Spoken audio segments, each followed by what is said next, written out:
Dhawaada daawadayaal qaybta koowaad warbixino ay hortabin media idinkaga diyaarisay kooxda Xuutiyiinta Yemen waxaana qaybtan aan ku soo qaadan doonaa asalka Xuutiyiinta qaab dhismeedkiisa hogaaminta iyo saameyntooda kordhaysa sida warbaahinada caalamka ay marar kala duwan tabiyeen. Xuutiyiinta oo sidoo kale loo yaqaan Ansaarullah waa koox siyaasadeed iyo mid militari oo ka mid ah kooxaha ku lugta leh dagaalka sokeeye ee Yemen iyagoo la dagaalamaya isbahaysiga uu hogaamiyo Sacuudiga oo taageero ka helaya Mareykanka. Tan iyo markii ay caan baxeen bilowgii 2000 Xuutiyiinta waxay doonayeen inay isbeddel u horseedaan siyaasadda iyo bulshada Yemen iyagoo difaacaya bulshada Shiicada Sayidi kana hortagaya saameynta dibadda gaar ahaan Sacuudiga iyo reer galbeedka. Soo ifbixi asalka dhaqdhaqaaqa ee Xuutiyiinta inkastoo magaca Xuutiyiinta uu qabsaday warbaahinta caalamka sanadkii 2014 haddana ururkan waxaa la aasaasay bilowgii 1990 xilli dalka Yemen ay soo martay isbeddel siyaasadeed iyo mid bulsho. Sanadka markuu ahaa 1990 waxaa la isku raacay in la yegleelo hal dowlad oo la yiraahdo Yemen kadib markii ay midoobeen waqooyiga oo la oran jiray Jamhuuriyadda Carabta ee Yemen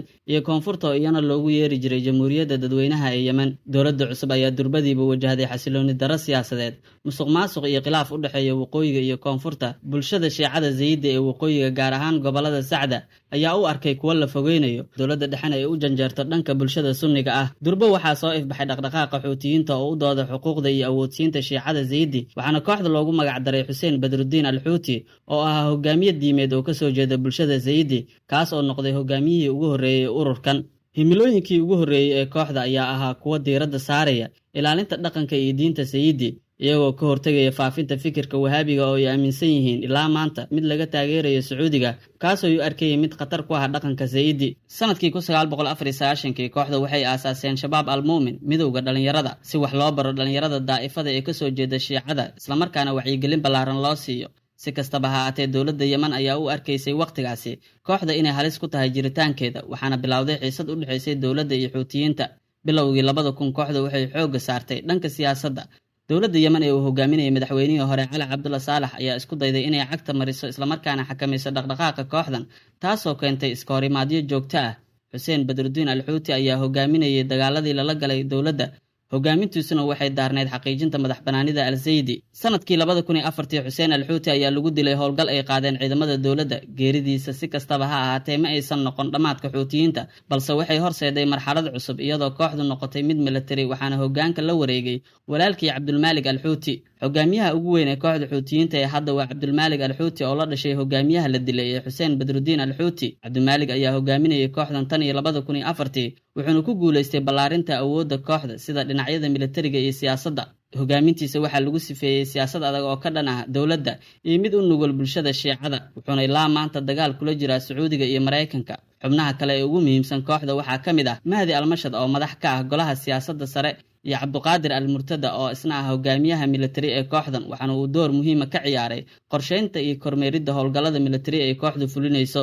Xuutiyiinta ayaa awood siyaasadeed iyo mid ciidan la soo baxay 2011 kadib kacdoonkii Carabta ee loogu magac daray Arab Spring ama gugii Carabta waxaana madaxweyne Cali Cabdulla Saalax uu wajahay cadaadis ka yimid dhanka shacabka maadaama ay mudaharaadyo isqabsadeen iyadoo dalkuna uu noqday mid aan xasiloonayn. Xuutiyiinta waxay ka faa'iideysteen fursaddan si ay u ballaariyaan saameyntooda ay ku leeyihiin dalka gaar ahaan waqooyiga Yemen halkaas oo ay ka heleen taageero xooggan oo ka timid bulshada Shiicada. 2014 xoogaga Xuutiyiinta ayaa si degdeg ah u qabsaday caasimadda Sanca kadib isbuucyo dibadbaxyo iska horimaadyo ay la galeen ciidamada dowladda waxaana xigtay qabsashada inta badan waqooyiga Yemen taas oo keentay in dowladdii Saalax ay iscasisho. Si loo wiiqo awoodda Xuutiyiinta waxaa dalka Yemen soo galay ciidamada isbahaysiga ee uu hogaamiyay Sacuudiga sanadkii 2015 iyagoo taageeraya dowladda la aqoonsan yahay Cabdirabuux Mansuur Haadi.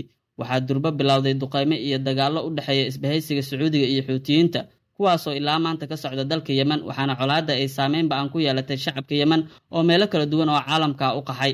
Inkastoo ciidamo shisheeye ay galeen dalka Yemen haddana Xuutiyiinta waxay awood xooggan ku leeyihiin dhanka waqooyiga oo ay ku jirta caasimadda Sanca. Kooxda waxay sidoo kale heshay taageero militari oo ka timid Iiraan sida hub iyo tababar ciidan inkastoo Xuutiyiinta ay beeniyaan taageerada ay Iiraan ka heleen. Intaas ayaynu daawadayaal kusoo gabagabeynaynaa qaybta koowaad ee warbixintan Xuutiyiinta ka hadlaysa waxaana qaybta labaad kusoo qaadan doonaa awoodda iyo saameynta ay Xuutiyiintu leeyihiin inagoo isdul taagi doona weeraradii ugu dambeeyay ee kooxdu qaadeen.